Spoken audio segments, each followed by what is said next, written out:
Hi there, great to have you with us once again. This is Leading Edge. I'm your host, Jeff Smith. There are a lot of things I like covering week in and week out. Politics, economic development, music, and sports. Netflix just dropped season 2 of Quarterback a couple of weeks ago. It's a documentary series focused on one of the most pressured positions in sports. And this season focuses on the men who lead the Lions, the Bengals, and the Falcons.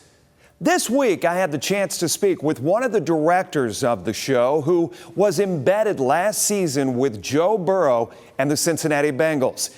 Here's the first part of my conversation with supervising producer, director of NFL Films, Steve Trout, joining me from Mexico City, where he's filming a new series about the WWE, but we'll have more on that in just a bit. We always know the storylines when we go and cover a story that we're gonna get. But sometimes we end up with stuff we didn't expect. How much of that was there for you guys on this series? Okay, great question. And I think I would say a third of it is the big things, the low-hanging fruit we knew we'd get with Joe's story.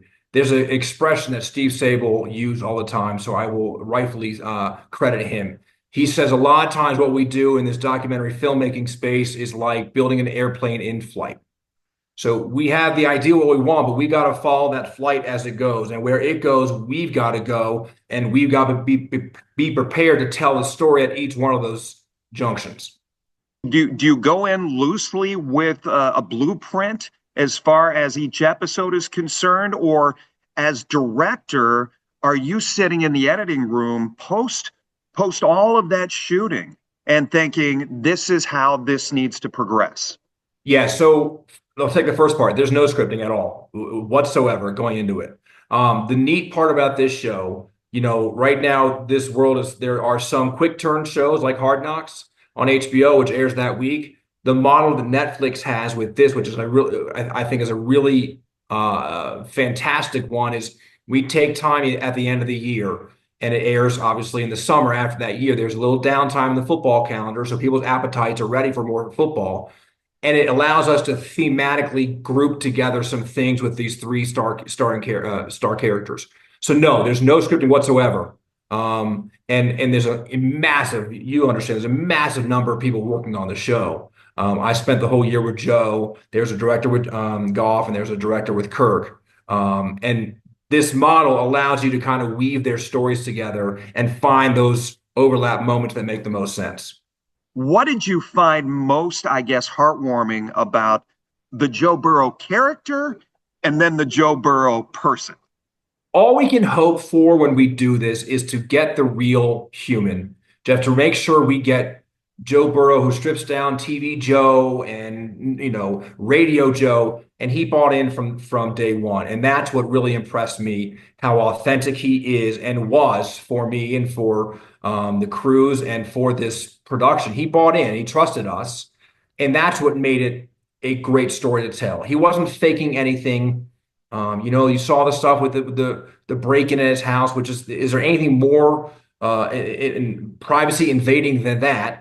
And he talked to us about it, and we met his parents, and we met high school friends, and we were there for moments that he normally would never have a camera there. But I think that's part of this balance is the trust. So I will always go back to how genuine he is, and I hope that comes across on screen. I always wonder about the times when we're seeing him on the field just hamming it up with some of the other teammates, and how much of that is in his thought, in the back of his mind, thinking, I'm mic'd, I need to talk about something. Do you get some of that forced? Have you found that over the course of your career when you have these guys mic'd up that they may be hamming it up just a bit?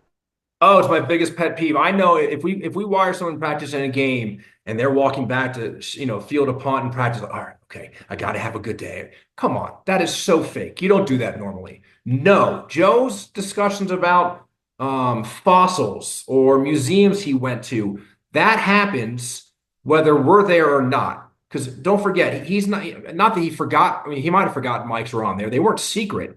But you get to a point when it's a production like this, and it's us doing it that they forget we're here, and that's the goal for us because that strips down everything, and you get that authenticity. So in my heart of hearts, I guaranteed that's not hamming it up for him. That's who he is, whether we were there or not.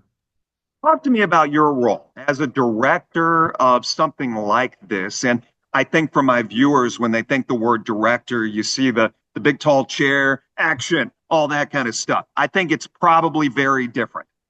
Yeah, there's kind of arenas of this. So when I do commercials, yes, it's you sit in a chair and you're yelling action and cut, and you have control of that set. In documentary filmmaking, you have no control. So we do our best every day. I direct Hard Knocks in season also for HBO. So we do our best every day, to go back to your first question, to make sure we have a plan that day of what we are making sure we are in position to cover. And then as a director, you are tasked with telling the crews how to cover these moments as best we can. Which camera's going over here because it's got a longer lens on it. Which camera's over here because it's got the mic of Joe, and putting leapfrogging one crew over here because I know Joe's going to walk out that way, and you got the sunset behind that to make sure we get this shot of him walking out. I can't yell cut and have Joe do it again. He would you got to be kidding me. Then this becomes scripted television. Unscripted TV, you got to do your best to put the crews in the right place 1 second ahead of time to know you're getting that shot. How many cameras? How many? How big is your crew? Because obviously, not only on field stuff where you're talking about getting all those angles, but when you're in a house, when all of a sudden Joe is going through all of these wardrobe changes and what he's going to wear to this game and that kind of stuff. It's very small. The footprint, and that it has to be for something like this. So when we're with him, it's about 2 to 4 of us, 2 to 4 humans. 2 cameras. We have an audio person, myself, and what we call a production assistant. It's got to, and for the most part, it's the same people, because I want to keep the faces in front of Joe consistent for 18 weeks, 22 weeks. And one of the director of photography for this is a Athens, Ohio, born and raised, Ohio University, massively talented. So for him, this was a home gig for him too, to be able to tell the story of Joe Burrow, who his name's Evan. Evan's known Joe's parents forever. He worked with Joe's dad. We had audio people who were from the Ohio area. So it really helped with that feeling of this is going to be your family, your home crew for the whole year. Well, stay right there. Coming up next on Leading Edge, once the season hits, it seems like NFL games are almost every day of the week. Wait until you hear how that impacts a documentary film crew. Welcome back on Leading Edge. We continue our conversation with NFL Films supervising producer and director Steve Trout. He's a director on the Netflix series Quarterback, and season 2 just dropped this month. I asked him, after shooting Hard Knocks for HBO, and now the second season of Quarterback, what still fascinates him about the QB position? I will always be surprised by the intelligence, how smart those people have to be in that proverbial room, that team room, that quarterback room. You have no idea the knowledge that they're being hit with every week, and it changes. It's different play calls from week 1 to week 2 because of you're facing a different defense. So I'm blown away by the mental depth that you have to play that position. We are socked into obviously fan bases for the Lions, fan bases for the Browns, fan bases for some for the Bengals, a lot for the Steelers. Surprisingly, you were telling me over email, you're like, well, there's Steeler fans everywhere. But I guess from a dynamic of understanding this part of the country, its love for the game and understanding what this documentary and documentary filmmaking brings for viewers. How would you sell somebody who's not a football fan on this? That's what it does. We humanize these people, and that's with a capital H. Because I think for a majority of fans, you're seeing them with a helmet on for 3 hours on Sunday or Thursday or Friday or Saturday or Monday, but you don't get to know them as a son, as a husband, as a brother, as a friend, as a video game playing dude with his buddies from 8th grade. If we don't humanize them in any of these shows we do, then we've failed. And I think that's what brings in the non-avid football fans. My wife's a phenomenal focus group for me. She couldn't care less about football. but she loves the characters that we're putting out on there, and she follows them each week because she knows how much they're pouring into it, or she falls in love with their wife and realizes what kind of husband they are. I think that's what these shows are doing. They are peeling back some layers to these people and making them human beings. I guess in the Joe Burrow camp, and you had somebody with Jared Goff, you had somebody with Kirk Cousins. Are you as directors comparing notes on what you guys are getting, how the storyline is coming together throughout the course of the season? Daily. Text chains. I got this. Oh, I got this. All of a sudden, you might see a theme naturally bubbling up. We opened, I think, episode 2 with this really amazing what it's like from the moment you break the huddle to you snap the ball. And in that 25 to 35 seconds, everything that goes through their head, that was something that came up through the year. And as we we sat each guy down for maybe 3 or 4 interviews throughout the year that were longer, like hour-long interviews to help cover a lot of the big chunks. And they love this question. I said, take me through your processes from the moment you clap. We called it clap to snap. And for that 25 seconds, which is nothing, which is less than a commercial, it's like, oh my God, that's a massive amount of themes going through your brain. That came up throughout the season as we kept talking to each other. And what I loved about going back to the 3, obviously they're so alike in so many ways, but you have one husband who has kids, total family man, who's not going out a lot anymore. One guy just got married. They're announced late in the year they're going to have a child. And one 27-year-old bachelor who plays video games. Not only are we finding things that are similar, you find really cool differences playing the same spot, but from 3 different points of view. The emotions of wanting teams to do well. Cincinnati has started the last few seasons very slowly. It happened again while you guys were embedded with the team. And then you look at the storylines playing out for Kirk Cousins, having Michael Penix on the backside, and obviously Jared Goff and the resurgence of the Lions. I don't know if there's a question in there, but you kind of get what I'm saying. Absolutely. And, we're probably supposed to say that we don't fall in love with the teams, but that's a lie. I can't spend as much time as I do with these players and these teams, away from my family without getting emotionally invested. And I'm glad I do. I think that makes us better at our job. The director that was with Kirk this year in Atlanta was with him for season 1 in Minnesota. So he knows that family, and he knows the kids, and he knows the wife. I directed my first Hard Knocks in 2009 with the Bengals. And so I know that front office, and I've been a fan of the Bengals for a long time. So no, it's not fun to see them get off to a bad start. And I've either got to call or text Joe on Monday morning and say, hey, can we do something this week? Tiptoeing into it, because losing Mondays suck. It's a lot easier and you'll get better cooperation, had they won. You were mentioning the change in the NFL schedule. It's happening almost every day of the week. There's something going on. How much pressure did that put on your crew, not knowing? Well, I mean, you see the schedule laid out, but obviously it's a moving target, is it not? It is, and it eases the stress for a show like this because we're not airing it until the next summer. Where it's incredibly stressful is with Hard Knocks in season last year, which was AFC North up in your backyard. When teams would play on Monday night, the show airs on Tuesday. And we have people working 25, 28 straight hours to make sure that gets on. And then when you're talking flex schedule, when you find out the week before they're going to play on Monday night, that's incredibly stressful. But that's all adrenaline. You work in the world of deadlines. You get it. Like, you're going to pass out afterwards, but there's something fun to that.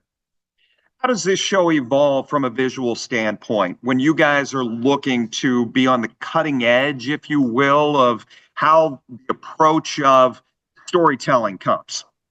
Yeah, we're thinking about that. And so much of that is technology. We've gone through phases where it was these super hyper slow motion cameras for a long time. And now you're shrinking cameras down to the size of nothing to put anywhere you want. It's a lot of drone work. We're thinking, like, how do you get their point of view? And some teams are doing it now. They're putting GoPros on helmets, which gives you a really cool training technique. So we have these meetings all the time. How can we take this technology in the artistic cinematic world and make it worth our while? And when we have, Joe Burrow, or a lot of times we'll get them in their cars driving home from work. What's the best way to shoot a scene driving in the car? And we go to we're constantly have people whose job it is to research the technology world right now. And how do we do that? So my best answer to that is I don't know. If you've got suggestions, hit me up. We're trying to figure out and stay above the curve, stay ahead of the curve. Stay right there. When we come back, finding the viewer investment in relationships off the field. Leading Edge back right after this.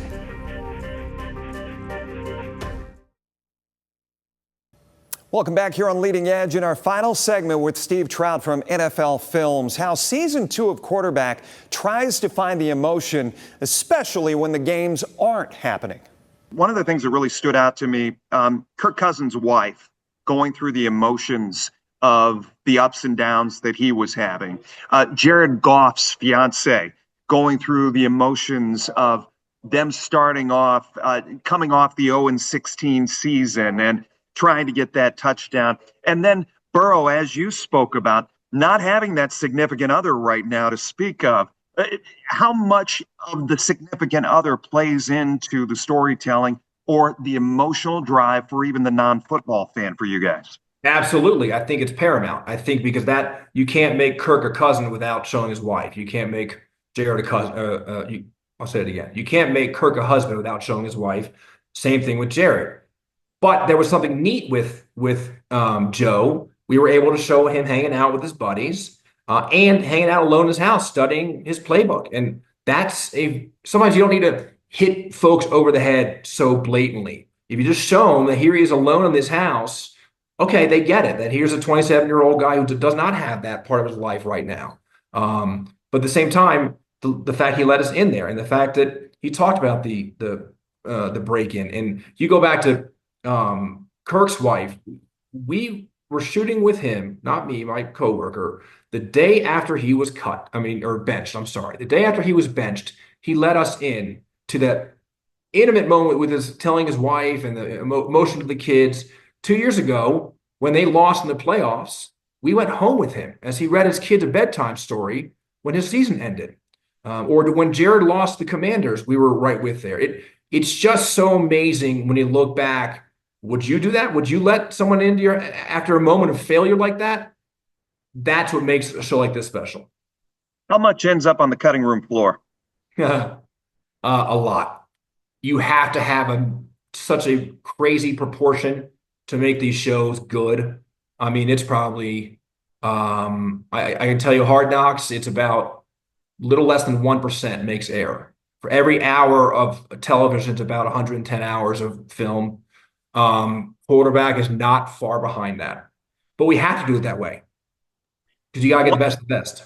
One thing that really stood out for me was Joe playing piano to try to bring his wrist back around. And can you talk about that and how you guys discovered that? We saw it online somewhere or in an article up there that he mentioned to a writer. And that was a negotiation because that's his thing. And I said, Joe, you got to trust us. I think this is a really cool layer we want to show you. And he's like, okay. And he did it in a way that he did it as if the cameras weren't there. Yes, I was talking to him as he did it, but I don't think he changed that little rehearsal or that practice session in any way for us. And that I think is we're getting the most remarks on to see this superstar, fashion icon, athletic icon who on his own took up piano, and he's really good at it. Like we couldn't show a lot because we couldn't clear the songs. He's very, very good at piano. Finally, how did you choose Detroit, Atlanta, and Cincinnati going into that season? And how do you choose, because they're all fascinating stories, right? I mean, the NFL is what it is. There are only so many teams, and they all could play out they could be unbelievable entertainment for any season. But how do you go into quarterback 3? Well, I'll give you one easy answer. Peyton Manning. This is a phenomenal partnership with Omaha Productions. This doesn't happen without them. This was partly their idea, partly ours, and it came together as this unbelievable partnership. So when players get a call from Peyton, I think it's hard to say no. So Peyton does most of the reaching out. And I think it's a testament to his brain work and what he thinks will be a good story. We're working on guys for next year right now, and I think we're going to get a really cool, fascinating lineup that has three different quarterbacks in different parts of careers and different parts of their life. And we do it right, it should be another success. Steve, talk about the WWE embed you got going on right now. So talk about this model of embedding with something and humanizing people that have never been humanized and being behind doors that have never, opened, period. We just dropped a trailer about WWE Unreal. We've been with them for 7 months. We're going to be with them the rest of the year in a Hard Knocks-like dive into this amazing world. In writers' rooms, we're telling you where storylines start, how they're getting developed. We're with them all riding shotgun on 2 or 3 of the biggest moments in WWE history that happened in the last 120 days. We were right there. People were mic'd. It's such a great title, which Triple H came up with, WWE Unreal, because it is unreal. I wasn't a huge wrestling fan, but to be able to see the behind the scenes is utterly fascinating.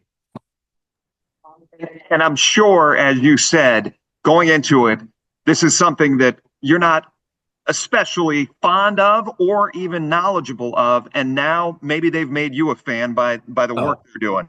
Absolutely. And even some of the biggest, the most iconic wrestlers took forever. Like, they were almost in a way so surprised WWE agreed to do this. They're like, we've never had cameras in this room. I've never come back and seen cameras here. They get used to it, and once they've seen some of the rough cuts, when the world sees it, it's going to make a big splash. We hope you've enjoyed this episode of Leading Edge. If you want to reach the show, comments, ideas, suggestions, it's easy. Send an email to leadingedge, all one word, at WTOL.com. Thanks for joining us. Until next time, listen, learn, and lead.